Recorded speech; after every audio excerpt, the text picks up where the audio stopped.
Olá, eu sou César Portugal, este é meu canal e eu estou aqui hoje para mais um dia aprender com você e com o Catecismo da Igreja Católica. Nós estamos aqui basicamente lendo o Catecismo juntos, fazendo algumas considerações e tem sido um momento de muito aprendizado. Sei que não são muitos os adeptos deste projeto, mas eu sigo firme para poder auxiliar aqueles poucos que permanecem e principalmente para a minha caminhada, para o meu enriquecimento do meu conhecimento a respeito da Igreja Católica. O Catecismo basicamente é o nosso manual de instruções da nossa igreja. Então vamos lá, mais um dia, nós vamos começar hoje do parágrafo 101 e nós vamos entrar no artigo 3, a Sagrada Escritura. E peço que o Espírito Santo nos ilumine, que venha sobre cada um de nós agora aqui neste momento, para que possamos aprender,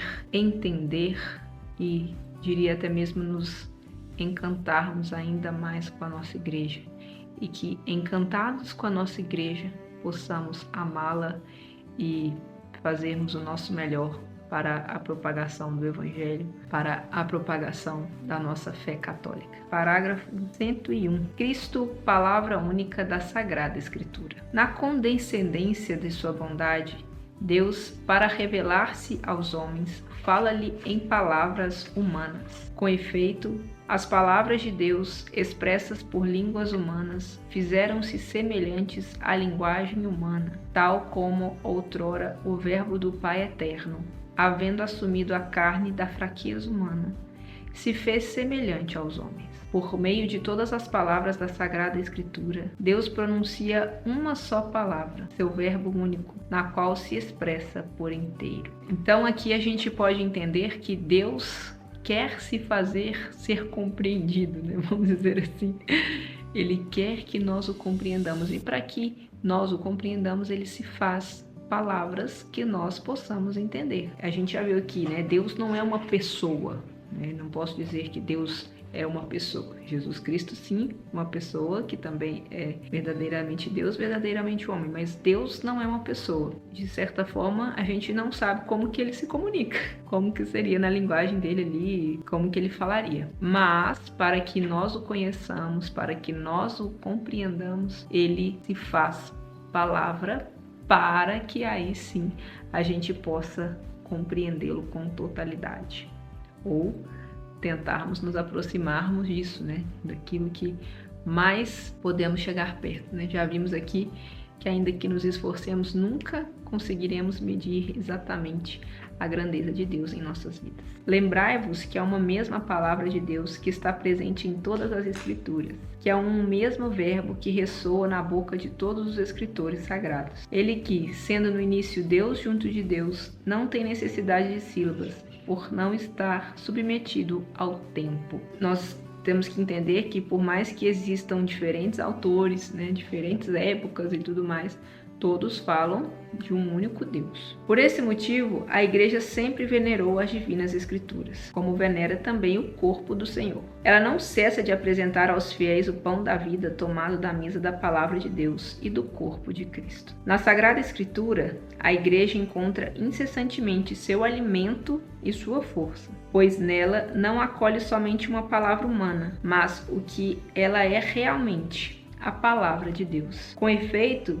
nos livros sagrados, o Pai que estás nos céus vem carinhosamente ao encontro de seus filhos e com eles fala. Inspiração e verdade da Sagrada Escritura. Deus é o autor da Sagrada Escritura. As coisas divinamente reveladas que estão contidas e são apresentadas nos livros da Sagrada Escritura foram registradas sob a inspiração do Espírito Santo. Por mais que existam diversos autores, diversos livros da nossa Bíblia, todos eles foram inspirados pelo Espírito Santo. Ainda que sejam relatos de situações vividas, a gente pode pegar os evangelistas ali que relatam momentos que presenciaram, testemunharam com Jesus, ainda assim eles tiveram que escrever sob a ação do Espírito Santo. Sem o Espírito Santo, nada seria possível. A Santa Mãe Igreja, segundo a fé apostólica, tem como sagrados e canônicos os livros completos tanto do Antigo como do Novo Testamento, com todas as suas partes, porque, escritos sob a inspiração do Espírito Santo, eles têm Deus como autor, e nesta sua qualidade foram confiados à própria Igreja. Deus inspirou os autores humanos dos livros sagrados. Na redação dos livros sagrados, Deus escolheu os homens, dos quais se serviu, fazendo-os usar suas próprias faculdades e capacidades, a fim de que, agindo Ele próprio neles e por meio deles, escrevessem como verdadeiros autores tudo e só aquilo que Ele próprio queria, ainda que tenham testemunhado outras coisas e talvez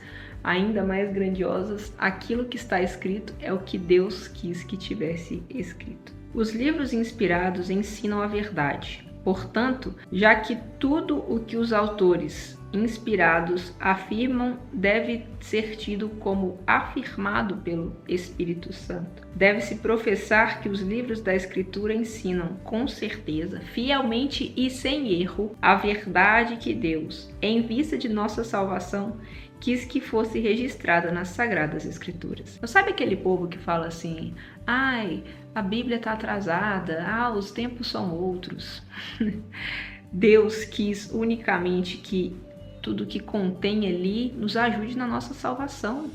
Então não tem nada de atrasado, né? A sua salvação é para esse momento, é para esse instante, né? E ali estão as regras, ali estão os ensinamentos e o carinho de Deus com você para que isso aconteça na sua história. Todavia, a fé cristã não é uma religião do livro. O cristianismo é a religião da palavra de Deus, não de uma palavra escrita e muda, mas do verbo encarnado e vivo. Para que as escrituras não permaneçam letra morta, é preciso que Cristo, palavra eterna de Deus vivo, pelo Espírito Santo, nos abra o espírito à compreensão das escrituras. Então ele escreveu, ele vem ao nosso encontro através das palavras para que nós os compreendamos, mas ele também tem que elucidar a nossa compreensão, né? Ele tem que ativar o nosso modo preciso entender isso. Da mesma forma como eu rezei aqui com você no começo, para que nós tivéssemos a compreensão daquilo que está sendo falado aqui e que o Espírito Santo age em nós. Então, assim, quando você vai ler a Bíblia,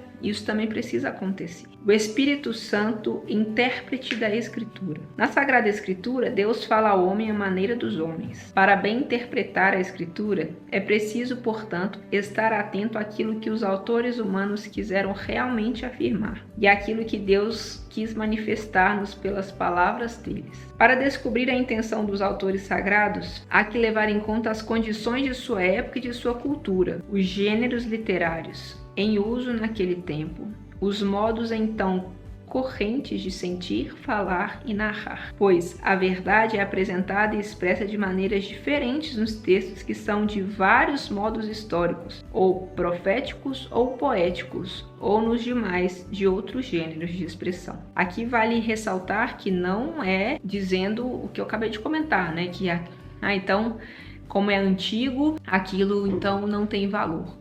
Não, justamente existem características literárias que são típicas daquela época e que eles querem, às vezes, uma metáfora, né? Às vezes as parábolas, enfim. Nem tudo aquilo que você interpreta do jeito que você interpreta é exatamente isso. Às vezes existe uma expressão, né?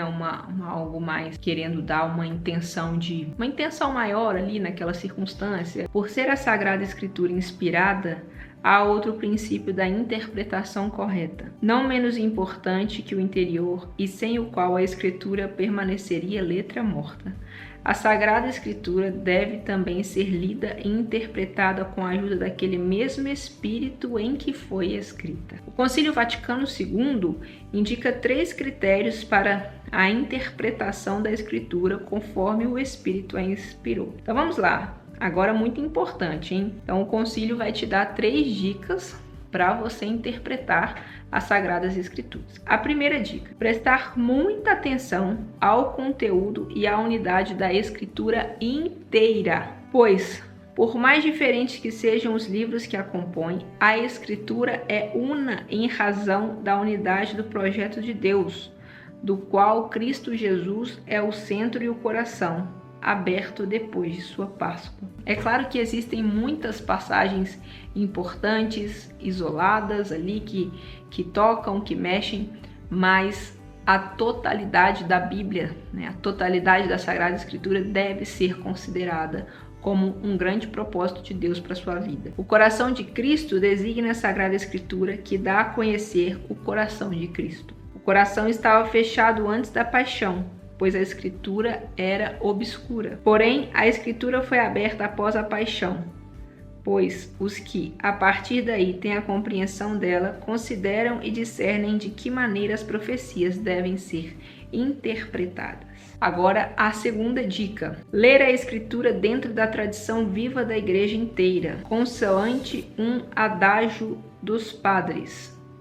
A Sagrada Escritura está escrita mais no coração da igreja do que nos instrumentos materiais. Olha que lindo isso. Mais na história da igreja, naquilo que a igreja já viveu, do que do palpável, né, daquilo. Com efeito, a igreja leva em sua tradição a memória viva da palavra de Deus, e é o Espírito Santo que lhe dá a interpretação espiritual da Escritura, segundo o sentido espiritual que o Espírito dá à igreja. E número 3, a dica é estar atento à anagogia da fé. E por anagogia da fé, a gente entende a coesão das verdades da fé entre si e no projeto total da revelação. Os sentidos da Escritura. Segundo uma antiga tradição, podemos distinguir 2 sentidos da Escritura: o sentido literal e o sentido espiritual, sendo este último,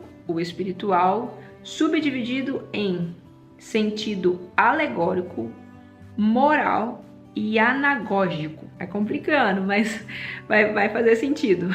A concordância profunda entre os 4 sentidos garante toda a sua riqueza, a leitura viva da Escritura na igreja. Então nós podemos ter o sentido literal, espiritual, que dissolvem alegórico, moral e anagógico. Vamos entender cada um deles. O sentido literal é o sentido significado pelas palavras da Escritura e descoberto pela exegese, que segue as regras da correta interpretação. Todos os sentidos da Sagrada Escritura devem estar fundados no sentido literal. O sentido espiritual, graças à unidade do projeto de Deus, não somente o texto da Escritura, mas também as realidades e os acontecimentos de que ele fala podem ser sinais. Vamos lá, o sentido alegórico. Podemos adquirir uma compreensão mais profunda dos acontecimentos, reconhecendo a significação deles em Cristo. Assim, a travessia do Mar Vermelho é um sinal de vitória de Cristo e também do batismo. O sentido moral. Os acontecimentos relatados na Escritura devem nos conduzir a um justo agir.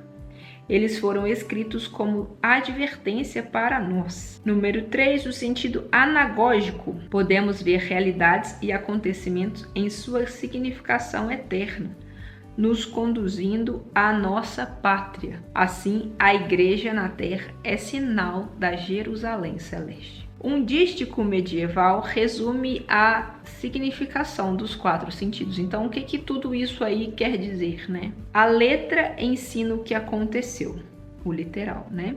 A alegoria, o que deves crer. A moral, o que deves fazer. E a anagogia, para onde deves caminhar. É muito lindo quando a gente entende que Deus quer nos dar a Sagrada Escritura para nos garantir a salvação. Ele cuida de todos os detalhes. Ele mostra o que aconteceu, ele mostra no que a gente deve crer, e a partir disso o que a gente deve fazer, e a partir do que estamos fazendo, para onde vamos caminhar. Então é praticamente nos dar as mãos mesmo, né?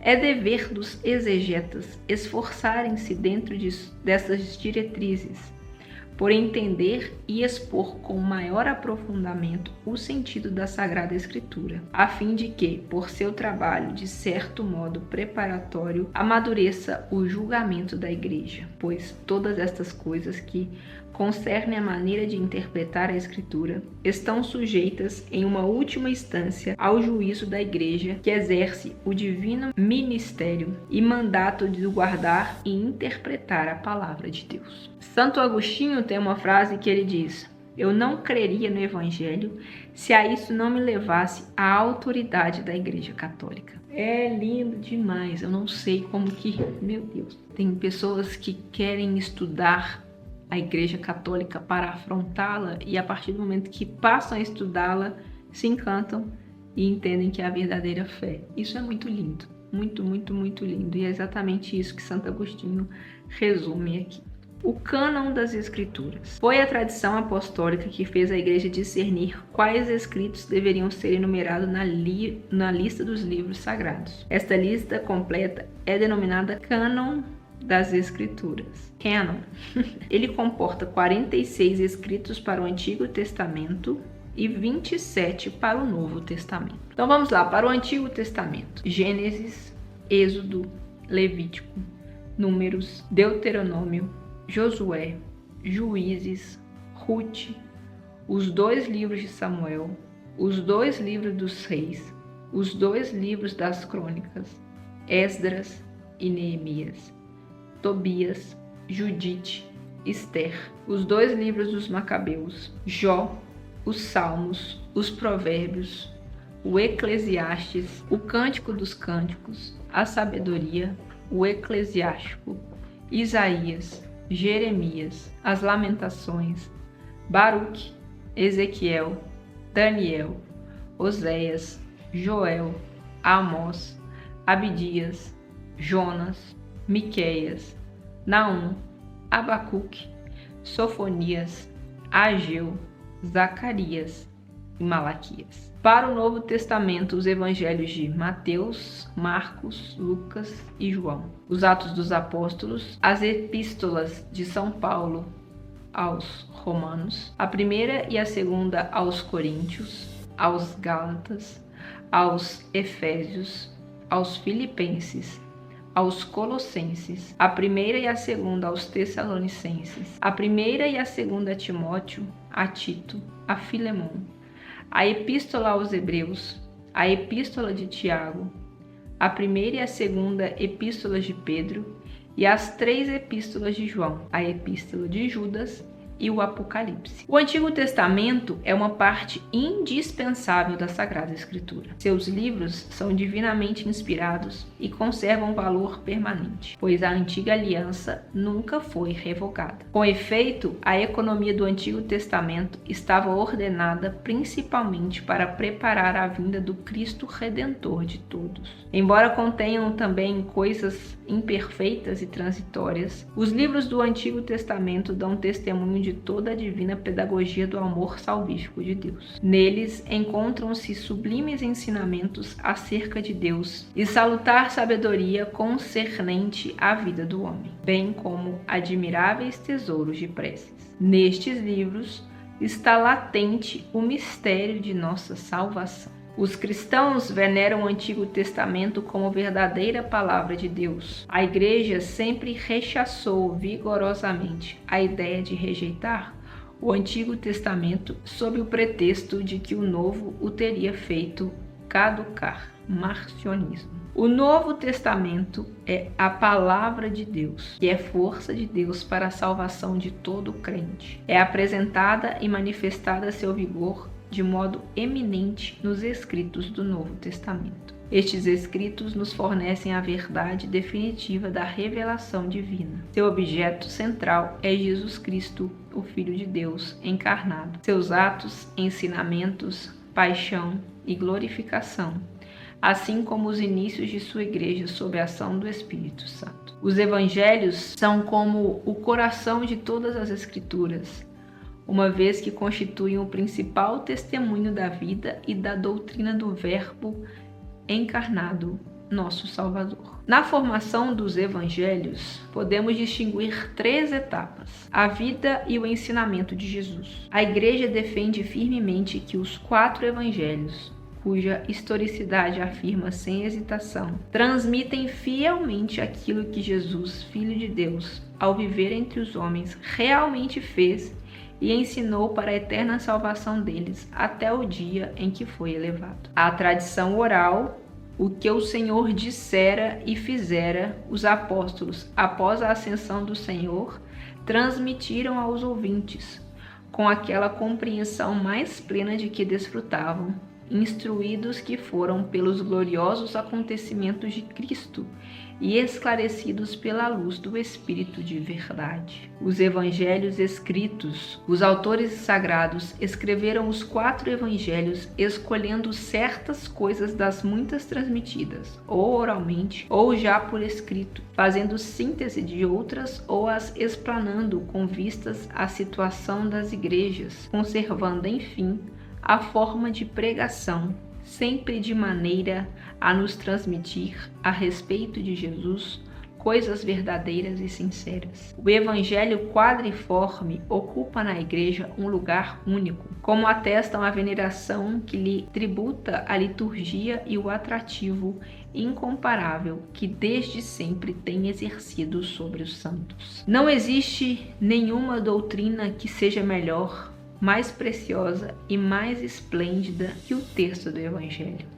Essa é uma frase de Santa Cesária. Vede e retende o que o Senhor e Mestre Cristo ensinou com suas palavras e realizou com seus atos. É como se ela nos dissesse que os evangelhos são o melhor exemplo e espelho, da nossa doutrina. É, acima de tudo, o evangelho que me ocupa durante as minhas orações. Nele encontro tudo o que é necessário para a minha pobre alma. Descubro nele sempre novas luzes, sentidos escondidos e misteriosos. E agora nós vamos entender a unidade entre o Antigo e o Novo Testamento. A Igreja, já nos tempos apostólicos e depois constantemente em sua tradição, iluminou a unidade do plano divino nos 2 testamentos graças à tipologia. Esta percebe nas obras de Deus contidas na Antiga Aliança prefigurações daquilo que Deus realizou na plenitude dos tempos, na pessoa de seu Filho encarnado. Por isso, os cristãos leem o Antigo Testamento à luz de Cristo morto e ressuscitado. Esta leitura tipológica manifesta o conteúdo inesgotável do Antigo Testamento. Ela não deve levar ao esquecimento de que este conserva seu valor próprio de revelação, que nosso Senhor mesmo reafirmou. Igualmente, o Novo Testamento exige ser lido à luz do Antigo. A catequese cristã primitiva recorre constantemente a ele. Segundo um adágio antigo, o Novo Testamento está escondido no Antigo, ao passo que o Antigo é desvendado no Novo. A tipologia exprime o dinamismo em direção ao cumprimento do plano divino, quando Deus seja tudo em todos. Assim, a vocação dos patriarcas e o êxodo do Egito, por exemplo, não perdem seu valor próprio no plano de Deus, pelo fato de serem ao mesmo tempo etapas intermediárias deste plano. A Sagrada Escritura na vida da Igreja. São tão grandes o poder e a eficácia contidos na Palavra de Deus que ela constitui sustentáculo e vigor para a Igreja, para seus filhos, firmeza da fé, alimento da alma, pura e perene fonte de vida espiritual. É preciso que os fiéis tenham amplo acesso à Sagrada Escritura. Quanto tempo você não mergulha aí na sua Bíblia? Quanto tempo você não dedica que sejam 10 minutos do seu dia para você mergulhar, se aprofundar na Palavra de Deus? Que o estudo da Sagrada Escritura seja, portanto, como a alma da Sagrada Teologia. Da mesma palavra da Sagrada Escritura também se nutre salutarmente e santamente floresce o ministério da Palavra, a saber, a pregação pastoral, a catequese e toda a instrução cristã, na qual deve ocupar lugar de destaque a homilia litúrgica. A Igreja exorta com veemência e de modo peculiar todos os fiéis cristãos a que, pela frequente leitura das Divinas Escrituras, aprendam o conhecimento do Cristo Jesus. Com efeito, ignorar as Escrituras é ignorar Cristo. É lindo demais, né? A gente tem uma potência nas mãos, um acesso profundo ao que Deus quer para nós, o que Deus sonha para nós, e muitas vezes nós não damos esta importância. Chegamos então aqui na etapa do resumindo. Toda a Escritura divina é um único livro. Este livro único é Cristo, já que toda a Escritura divina fala de Cristo e toda a Escritura divina se cumpre em Cristo. As Sagradas Escrituras contêm a palavra de Deus e por serem inspiradas são verdadeiramente palavra de Deus. Deus é o autor da Sagrada Escritura e, ao inspirar seus autores humanos, age neles e por meio deles. Fornece assim a garantia de que seus escritos ensinem sem erro a verdade salvífica. A interpretação das Sagradas Escrituras inspiradas deve, antes de tudo, estar atento àquilo que Deus quer revelar por intermédio dos autores sagrados para a nossa salvação. O que vem do Espírito só é plenamente entendido pela ação do Espírito Santo. A Igreja recebe e venera como inspirados os 46 livros do Antigo Testamento e os 27 livros do Novo Testamento. Os 4 evangelhos ocupam lugar central, já que Cristo Jesus é seu centro. A unidade dos 2 testamentos decorre da unidade do projeto de Deus e de sua revelação. O Antigo Testamento prepara o Novo enquanto o Novo cumpre o Antigo. Os 2 iluminam-se reciprocamente. Os 2 são verdadeira palavra de Deus. A Igreja sempre venerou as Divinas Escrituras da mesma forma como o próprio corpo do Senhor. Ambos alimentam e dirigem toda a vida cristã. Lâmpada para os meus passos é tua palavra e luz no meu caminho. E assim encerramos mais um dia aqui de estudos, com a certeza de que Deus cuida de nós em todos os sentidos da nossa existência. A Sagrada Escritura, a gente pode perceber que é um super carinho de Deus conosco, um cuidado, um alento. Então que possamos usufruir desta grande ferramenta que o próprio Deus sonhou para nós. Que você possa ter a inspiração do Espírito Santo para se aprofundar ainda mais nas Sagradas Escrituras. Deixe seu like, se inscreva no canal e ative o sininho para você receber o nosso próximo dia de estudos aqui do Catecismo. Em tudo dai graças, perceba Deus nos detalhes da sua vida. Eu sou César Portugal, este é meu canal, que Deus abençoe você e até o próximo vídeo.